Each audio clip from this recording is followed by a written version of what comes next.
for the faculty development program through webinar on the topic, the role of teachers in building up human capital post-COVID-19. At this juncture, I would like to thank our principal, Reverend Sister Dr. Eugene Amala, for her constant support and encouragement in all our endeavors. I extend my thanks to our for the prayerful support of our Mother Secretary, administrative sister, and our Vice Principal. I would also like to extend my thanks for the resource persons, Dr. S. Isaac Adesiyam and Dr. Samson Pakiyanathan, for accepting our invitation. Abhijit Banerjee, the Nobel laureate, has insisted that the growth of any economy lies in the hands of teachers. Hence, teachers play a very important role in sustainable development and economical development of any nation. This as a background, we have initiated this FTP. Today's session will be handled by Professor Dr. S. Isaac Adesiyam on the topic, the role of teachers in self-discipline and social skills among students. Professor Isaac has an illustrious career graph with over 24 years of industrial experience, specializing in production management, 5 years as an entrepreneur, and 16 years as an academician. He is highly passionate in mentoring young people. He retired as a professor from the B School of Karunya University. Presently, he is involved in developing the life skills of youngsters. Now, I request our principal sister, Reverend Sister Dr. Eugene Amala, to give the felicitation address.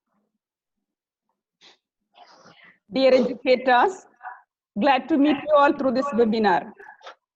On this good juncture, it is my privilege to update that our Institute Idhaya College for Women, Kumbakonam, is organizing webinar through Zoom Meet and YouTube live streaming. The mission of an academician is to create an environment where young minds are nurtured, strengthen their potential, and develop themselves not only as aware citizens, but also into leaders of global status through a holistic approach to learning. As the academicians are human capital of an organization, this topic, role of teachers in building up human capital after COVID-19 lockdown, today webinar is a relevant one for each one of us. Being an active citizen of this world, our role is to create the skills of the students, including creative thinking to generate new and powerful ideas, critical and analytical thinking to ensure that the ideas are good ones, practical thinking to implement the ideas, wise thinking to ensure that the ideas help to build a common good. Major role of the educators are to mold the present generation and make them to understand their responsibilities. To use the young generation's knowledge ethically, promoting universal values like sincerity, integrity, honesty, reciprocity, and compassion, the greater responsibility is given to the teachers. Let this session be an enlightening one to all of us. I hand over the session to Professor Isaac Adesiyam, the experienced educator and academician who shares his knowledge. Over to Professor Adesiyam. Respected principal, organizers of this event, and all the participants, I deem it a great privilege and pleasure to be amongst you as we endeavor to build human capital in the aftermath of COVID-19 lockdown. This presentation will have 3 parts, and all the 3 parts are interlinked, and there could be a little bit of overlapping. Just for your understanding, the first part will be about what is human capital. Second part will be what's the prevailing behavioral patterns versus behavioral expectation. Third one is the role of teachers in bringing about the transformation of our student community into a valuable asset to the nation and world at large. So the first part is about human capital. Let us consider what a human capital is. You would consider human capital, you would consider from discipline, more so, especially self-discipline. Now, what's discipline after all? Discipline is the accomplishment of goals. How do you accomplish our goals? Discipline actually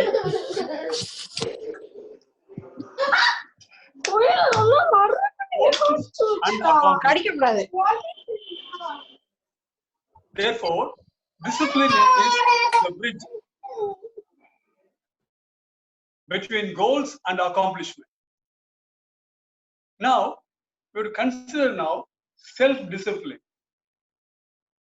Self-discipline facilitates achieving goals, benefiting others, and the self-discipline is done enthusiastically, not as a rule.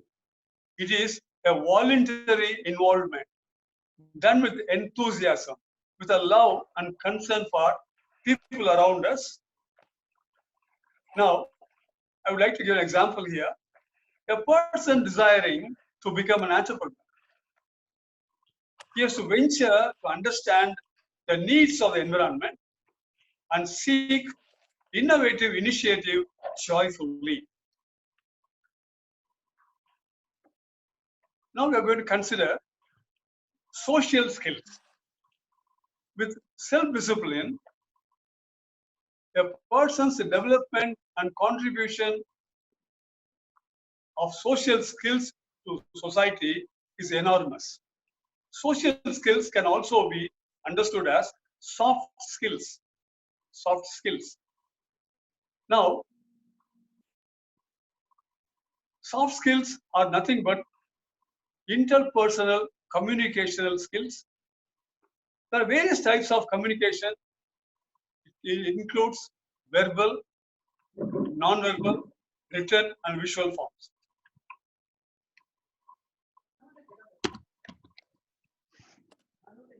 Where do we apply these social skills?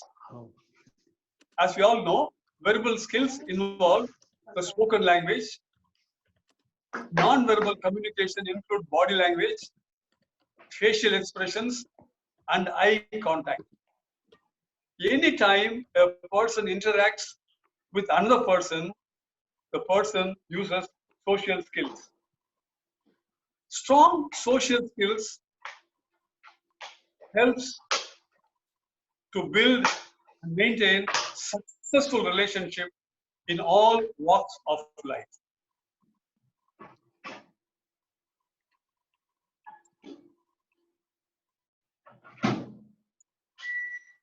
Now we have been getting into human capital as such. Let us have been a simple, a working definition for human capital. Human capital can be understood with the skills, knowledge, and experience possessed by an individual or population viewed in terms of their value. It is an investment rather than cost to an organization or country.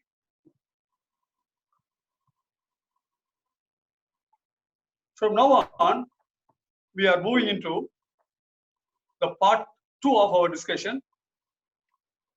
The part 2 of discussion is prevailing behavioral patterns versus behavioral expectation.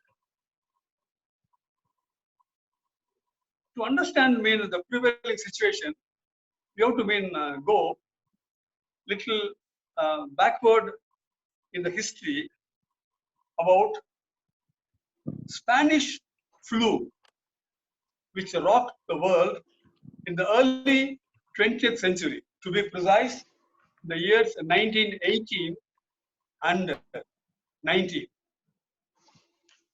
This is primarily an aftermath of World War I. The very name Spanish flu has come not because it had originated in Spain, but because Spain was one of the countries which kept neutral in the First World War. So when this flu rocked the world, Spain, being a country which was not allied with the Allied forces or any other force, they were the first one to make known to the world such a epidemic has come about. Many other nations were worried because the guilt of the war was still looming large in their minds. This flu caused enormous damage to the world. Around the world, it had been affected about 1/3 of the then population. About 1/3 of the then world population, about 500 million people were affected. This represented roughly 1/3 of the global population then. It's so sad, we lost about 50 million people who died because of this virus. This figure is only tentative because many nations were not open to disclose the reality of the situation. Now, let us consider today's world. Today's world. In 1918, the world population was 1.8 billion. Today, we stand at 7.3 billion. Therefore, to understand the prevailing situation, the behavioral situation, after the war, after the pandemic of 1918 and 19, the world faced a severe crisis because many lives were lost, families were shattered, economy was at a very, very pathetic state. At the time, the world was depending on the farm products, and because of the war, there was also shortage in supplying and sustaining people with the agricultural inputs. We find in all difficult situations, people raise up the occasion to meet the challenges around the world to bring about the peace. The World War I was nothing but a conflict which came about primarily because of militarism, alliances forged for securing the land, and these concepts were governed by imperialism and nationalism. What is this all about? People wanted to have whatever they can reach to themselves, to secure to themselves, selfish interests. Therefore, what happened immediately after the World War? We find that League of Nations came into being, and economies in various pockets, they were seeking improvements for their higher production, higher level of production, so that they'll be able to meet the needs of the people and to sustain them. We find in the 20s of the 20th century, we find that human relations movement came about, and human relations movement primarily aimed at pampering the working class of the people.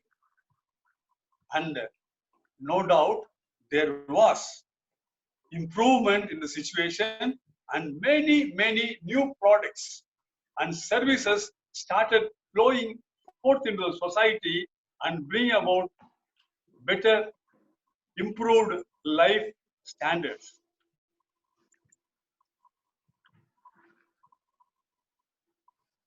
Now, unfortunately, these material comforts put people more and more into comforts. People were enjoying the comforts at the same time forgetting their responsibilities to pass on the enjoyments, the benefits to the successive generation. Moral standards were mostly self-centered. People were becoming more and more pursuing their own interests. In this process, we find human conflicts were more and more emerging in various pockets around the world. To cite a few, the oil crisis, primarily, which been brought about when petroleum exporting nations together, and there was a great crisis. And there have been a lot of regional imbalances set in motion, arising primarily because of the exploitation of natural resources through unethical means to have personal gains. Add to this, there were pompous promotional advertisement traps, which put humanity into looking for everything greedily for their own self. People were lured into carnal desires of the world. Value systems are centered on materialistic standards. Fantasy and unnatural lifestyle allowed us into non-acceptable social norms.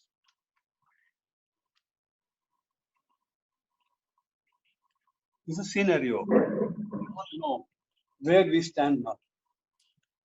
Before we could go into the part 3, the role, we have to consider the social systems of the world which emerged over billions of years. Billions of years. Anthropologists believe that human existence in this world is about 3 billion years and more. The most important thing in human life is the family system. The family system today is facing a great challenge because of our own self-seeking nature, and family system is at a peril now at this point of time. Many of the privileges and the enjoyments what nature, the creation has given to us, we misuse it only for our own good. We know the pandemic of the 20th century, the beginning of the 20th century, primarily because of killing humans. Humans. So many lives were lost. So many lives were lost. Millions of lives were lost. What is that we have learned? We have started killing lives in invisible forms. It is our own making, in our own making. Let us consider, in the name of family planning, how many lives are lost in the mother's womb itself. Millions of lives are being lost. Every day, every minute of our lives, we do it. And we are facing now an invisible enemy, coronavirus. Now, dear teachers, we have a big role to help the nations to get out of this situation. In the post-COVID era, we have to necessarily come out with new norms. For example, social distancing. Social distancing. Now, social distancing, which we should have naturally practiced, has to be enforced upon us with regulations. We have now come into a stage where WHO, the World Health Organization, has come out with some statements which need to be considered. WHO, that is World Health Organization's emergency expert, Mike Ryan says, coronavirus may never go away. Coronavirus may never go away. And now, WHO Director General Tedros, he says, the trajectory is in our hands. And it is everybody's business. And we should all contribute to this pandemic. We all should contribute to stop this pandemic, which, according to Mike Ryan, may never go away. So we are now getting into the third part. The third part, the role of teachers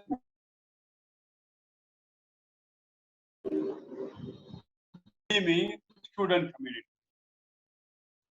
Here we have to consider a process. Okay.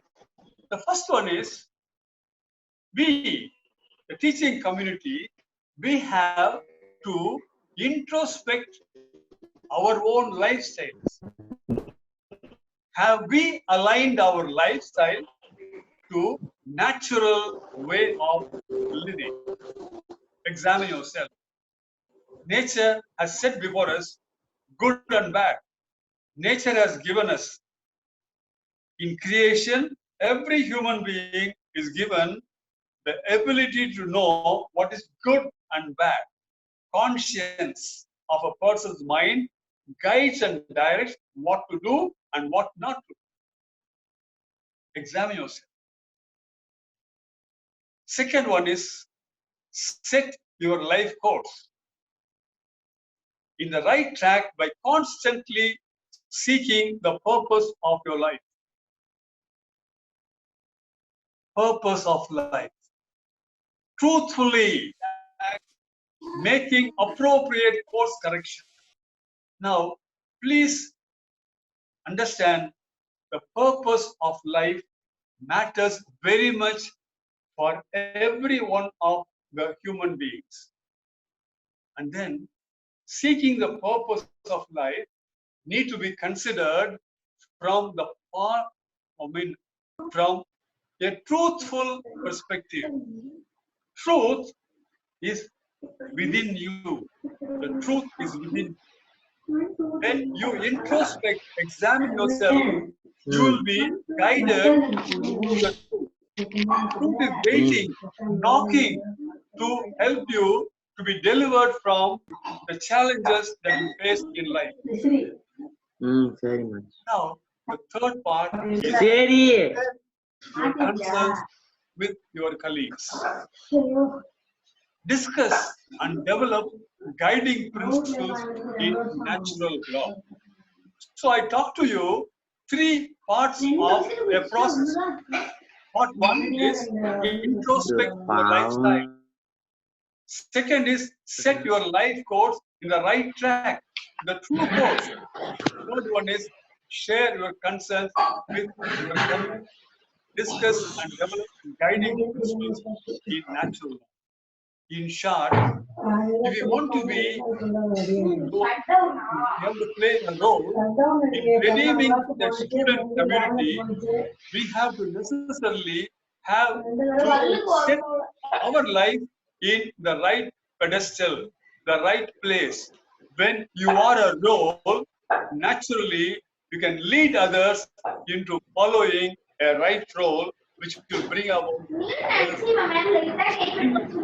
a changing course to bring about the change that is required to face the great change challenge of COVID-19. This coronavirus threat is going to stay for a very long time, for a very long time, and we all have a role to play. We have to contribute to stop this pandemic. With your right understanding of the situation, and equipping yourself and making constant changes. You understand the role that you are going to play is not a static role, it's a dynamic role, and the introspection, setting codes, and sharing the concern, these things are evolving ones. For the situations as they emerge, you should be able to see the truth and continue to guide it. Now, these principles you can apply. You become a mentor. Become a mentor, and you have to awaken. You have to awaken the spiritual values of your words. You have to awaken the spiritual values of your words. Now, how to become a mentor? How to become a mentor? This is something you should be able to attract people. People should be able to see something good in you, thereby they can be guided into see. Okay. Therefore, mentoring is one way of helping people to redeem them from where they are and help them to reach where they ought to be.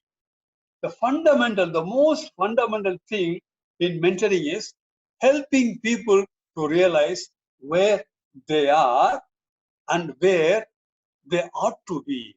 And again, this is a process, helping people from where they are and to lead them to where they ought to be is a process by itself. Therefore, I told you, mentoring is a process involving introspection of the self, the mentor himself, and then setting the course, not alone, but in consultation, in guidance, and talking to people and arriving at the right course of actions. So, in mentoring, we help people. Now, the mentoring is first of all building or giving confidence into your proteges, into your wards, into your mentees. You should help them to see that you are a person who can help them to understand where they are and to help them to proceed where they ought to be. This we can discuss at length, probably at a later time. And I would like to conclude my presentation with one guideline for you. Humility and the fear of God bring wealth and honor and life. Humility and the fear of God bring wealth and honor and life. Let us remember this. We are now in a very, very privileged position in our life. In nature, in creation, every child is blessed with parents. Mada, Pida. Mada and Pida. This is a natural gift to every child. And every parent, Mada and Pida, they all desire to have their children grown in the right way with the help from teachers. We teachers are now in a privileged position of helping, guiding, mentoring our wards. And we are helping the children to see the purpose of their life, the purpose of life as seen in the creation. For this process, we should have humility.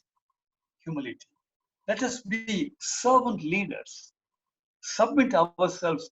Go down to the level of our wards, our proteges, our mentees. Yeah, to their level. Help them to understand the advantages of living a life of fearing God, which immediately benefits them with wealth. The wealth and give some honor and also give some life. Now, as the world is seeking a remedy through medicines and so many other things, life can be given to people simply by this principle: humility and the fear of God bring wealth and honor in life. Thank you so much for having given this opportunity to share my thinking about the role that we have to play in redeeming this world with the help of the honor we are given to mentor our students. Thank you so much. Thank you, sir, for your valuable speech. Dear Any participant, question? now this is the time to solve your queries. I request you all to text your queries in chat box. From this session, we learned that the number one trait needed to accomplish the goal in everyone's life is to have self-discipline. It is learned behavior that not every student has. It is important to give students the skills they need to develop self-discipline as well as an opportunity to practice making good choices. So, dear participant, so you can post your queries in the chat box.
Excuse me, sir. There is one query from a participant. So briefly explain some ancestors were expected. Sorry, will you please repeat? Brief on some ancestors were expected from the self-discipline. Anecdotes. You want anecdote? Yes.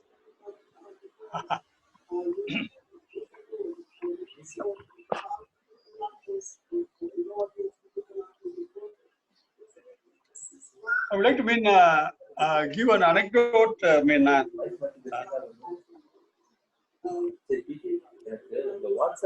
Yeah. See, in the 20s, 1920s, the 20th century. Normally, the tendency was to help people to manage life of their own comfortably, joyfully, irrespective of whatever means it is.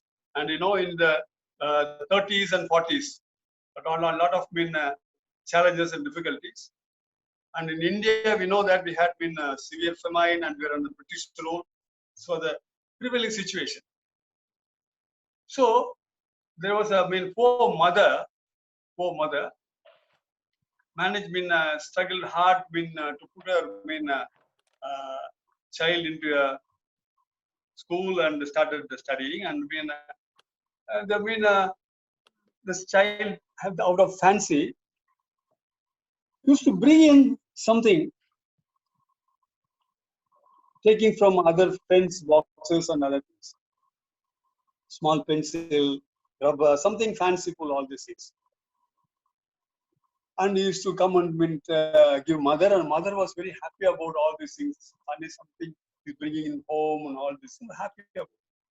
Slowly, he started developing this habit. Mother was pampering more and more. He couldn't study well. He lost his job. And when he started picking up pockets and when was somehow taking care of mother.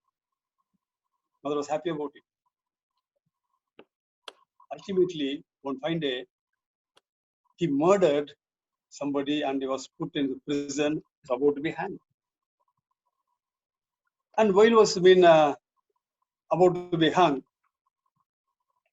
the prison officials asked them, "What is that your last desire?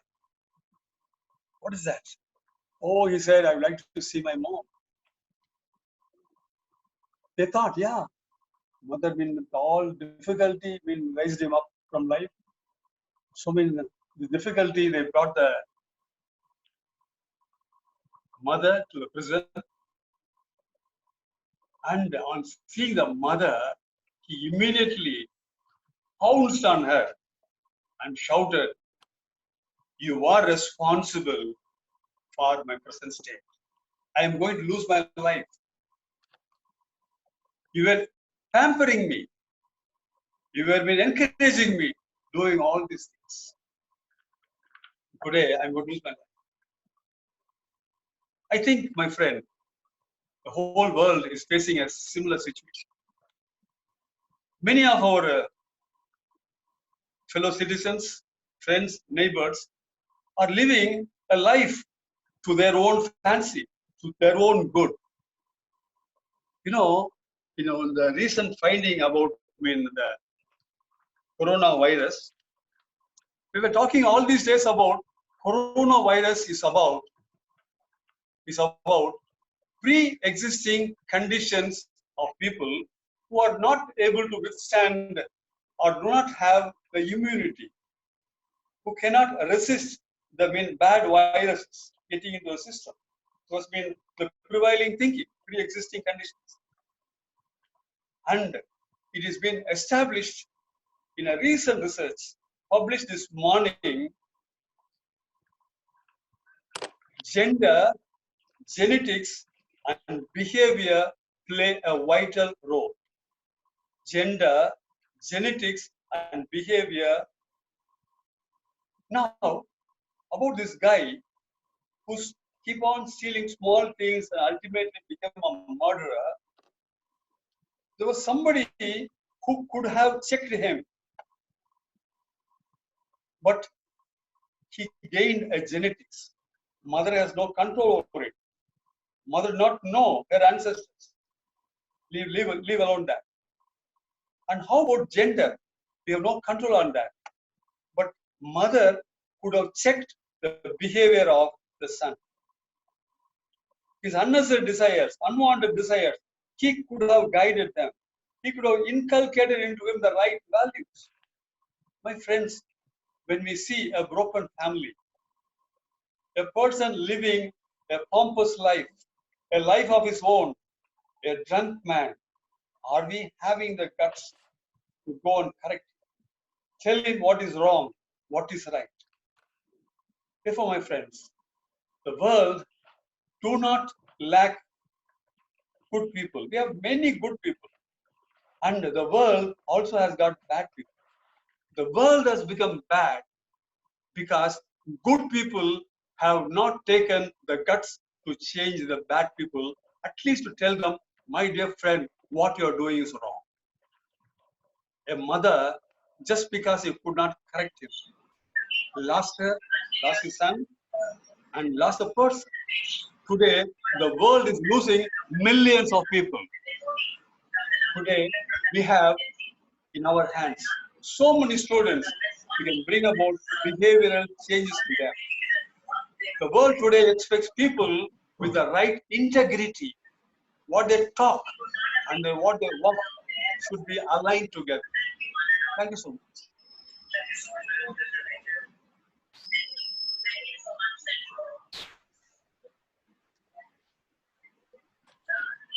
The next question from a participant is the concept of emotional intelligence of teaching professionals. Yes. About emotional intelligence for teachers, right? Yes, sir. My dear friend, will you please repeat your question, please? Concept of emotional intelligence of a teaching professional. That is application of emotional intelligence for teachers. Am I right? Yes, sir. You would like to know about the application of emotional intelligence concept in teaching profession. Am I right? Yes, sir. Now, what do you understand by emotional intelligence? Emotional intelligence is nothing but how we are making use of our emotions for good. Okay. Are you a Tamil? Or can you understand Tamil? Hello. Fine. Okay. See, in Tamil, there's a beautiful proverb. It says, "Rautram palagu." In other words, learn to make the right use of anger. A teacher can make use of the anger in the right sense. See, when you talk about anger, anger need not necessarily be expressed only by frowning or shouting at people. Right? It can also be used as a joke. So, if you can express your anger in the form of a joke or in a gentle manner, in a manner your person, your word can understand, you are applying your emotional intelligence. Okay? Have I communicated? Yes, sir. Yes? Emotional intelligence, okay? Yes, sir. So the next question is the work-life balance relating with human capital. Yes. My dear participant, work-life balance is in the hands of the individual. In the present era, the aftermath of coronavirus lockdown, you find that many organizations are having work from home. Am I right? Work from home.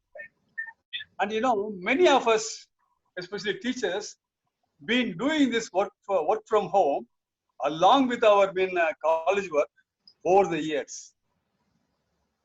And it has brought about conflicts in many families also. Okay.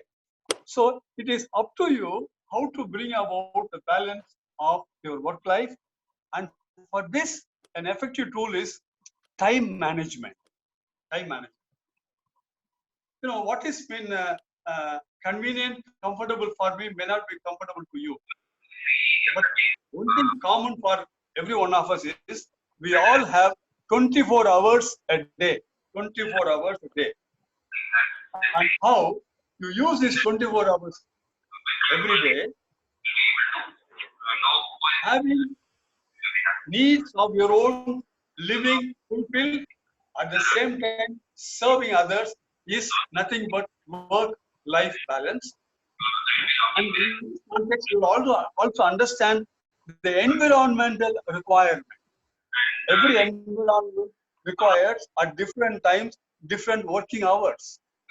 Teaching faculty and industries, they all have different working time, working schedule. And you have in your work life various comforts, various challenges. Going to your workplace and the facilities you have, all these things you have to consider to bring about the right work-life balance. These things are achieved through the self-examination or introspection as a first step in bringing about the right role to giving the students, converting the students into a human capital.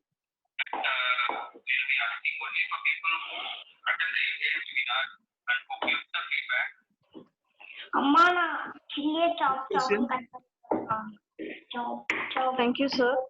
Thank you once again, sir, for your words of wisdom. Dear participants, we conclude today's session.